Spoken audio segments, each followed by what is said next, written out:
President, this week marks the 250th anniversary of the first blow struck in the American colony's struggle for independence from the British Crown. I come to the Senate floor every year to commemorate this moment because it took place in Rhode Island at the hands of some brave and bold Rhode Islanders. Before recounting the tale of those bold Rhode Islanders, I would like to acknowledge a special guest with us in the gallery today, Michael Tatham, Deputy Head of Mission for the British Embassy here in Washington. A lot has happened over the last 250 years, and Great Britain is now America's closest ally and great friend. It is an honor to have the Deputy Ambassador here today. So, it was 1772, and the Royal Navy's revenue cutter, the HMS Gaspee, patrolled Narragansett Bay. In the wake of the 7 Years' War, where Great Britain had emerged the victor, the Crown owed, by some estimates, between 74 and 133 million pounds.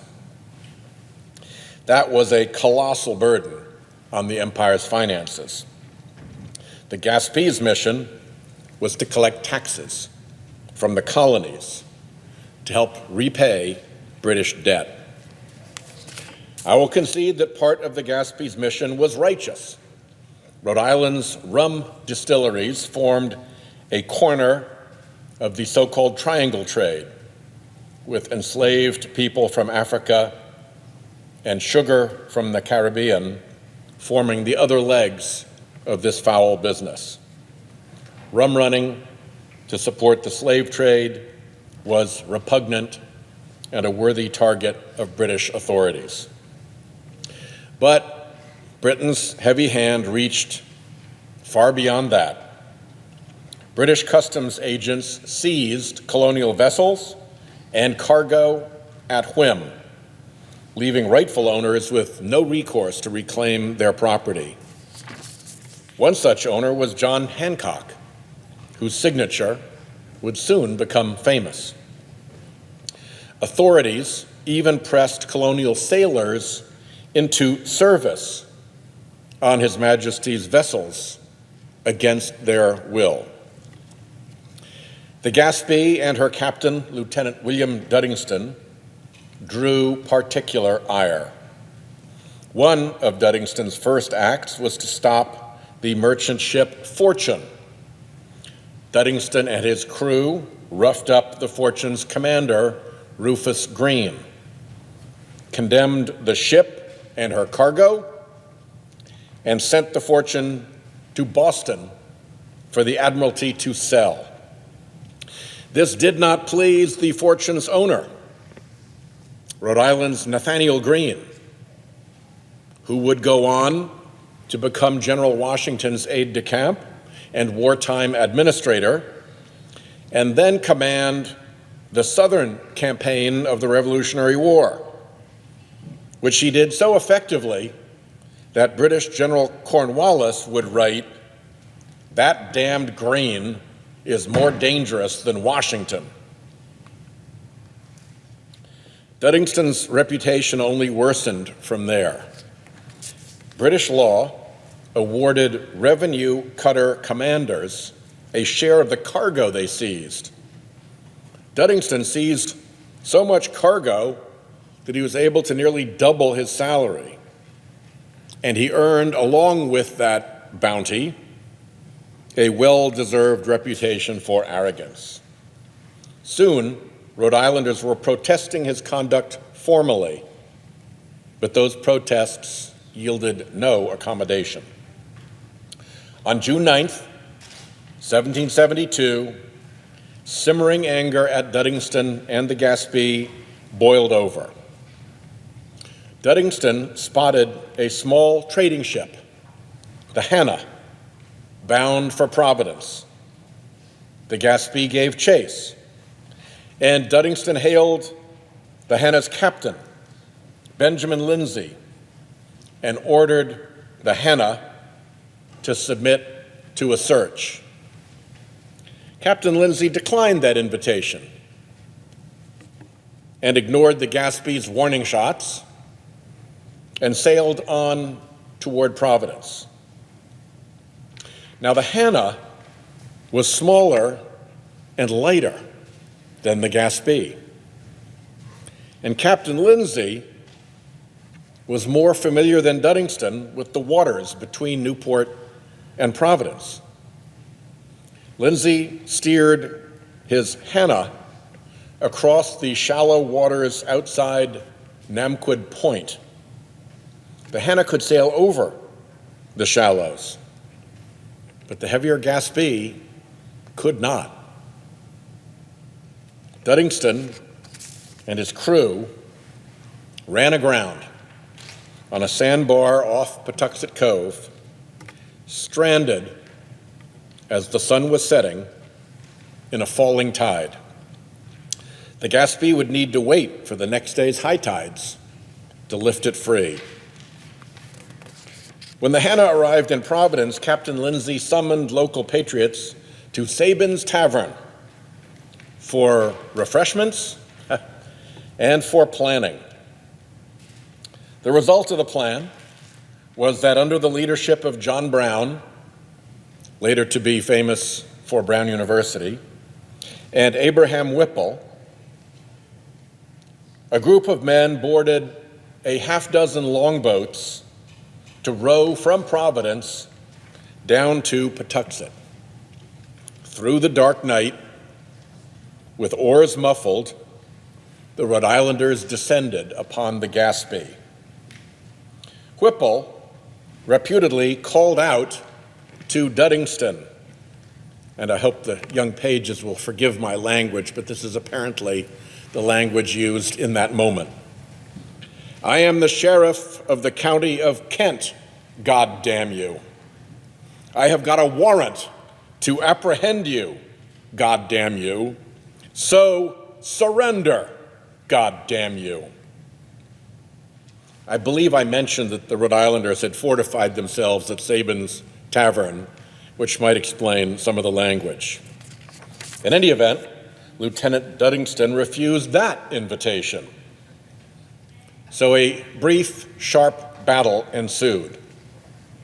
At this moment, those 250 years ago, Rhode Islanders drew the first blood of what would become our revolutionary struggle when a musket ball struck Lieutenant Duddingston.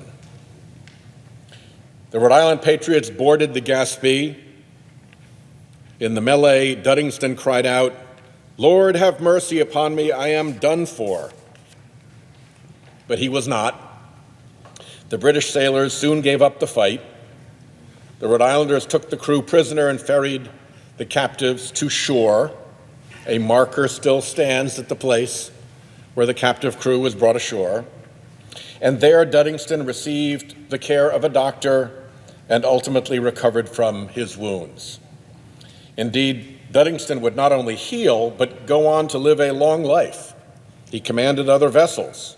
He moved back to his native Scotland and married and raised 4 children in a coastal town called Ely, overlooking the Firth of Fife and the North Sea.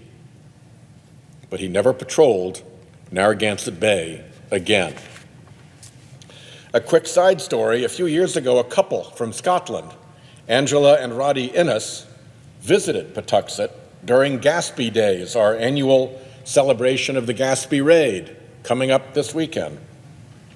The Inneses are connected through marriage to the Duddingstons, and Angela wanted to see what the Duddingston-Gaspee saga was all about. In Patuxent, Rhode Islanders welcomed Angela and Rhode with open arms. Local historian Dr. John Concannon invited them to stay. "It was an amazing experience," Angela said. "The people there are incredibly friendly."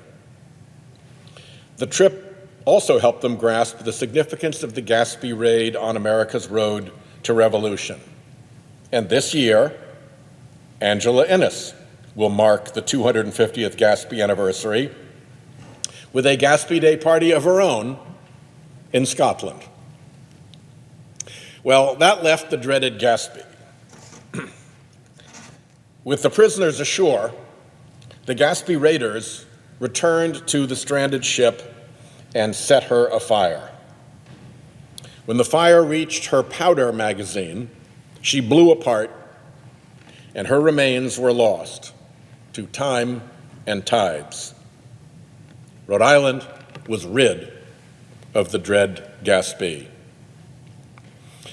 Now, new efforts are underway to find the charred remains of the Gaspee using advanced sonar technology. Dr. Kathy Abbas of the Rhode Island Marine Archaeology Project is on the case. Dr. Abbas is accomplished in her field. Indeed, she may have located Captain Cook's ship, the Endeavour, sunk in Newport Harbor. If anyone can find the Gaspee, or what's left of her, it's Dr. Abbas.